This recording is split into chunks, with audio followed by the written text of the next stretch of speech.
So here's a really handy tip for installing your outdoor sauna. We recommend using deck tape to add another layer of waterproofing between the ground and the upper body of the sauna.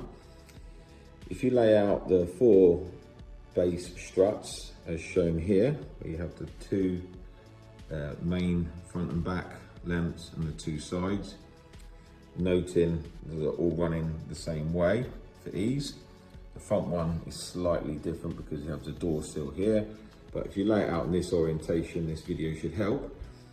Using the deck tape, simply run the first part across the top of each of the bearers, like so, but not this one. Ignore this one. You just do this, this, and this, exactly as shown here. You run the tape so it sits just over the top and the front, like this. Then you'll need to flip it over, remove the feet as shown, and then do the underside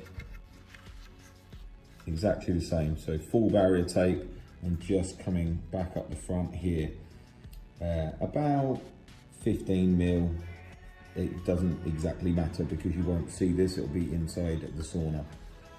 And this is a really good tip to help you prevent any water coming up through the sauna and preserve the life of it for many years.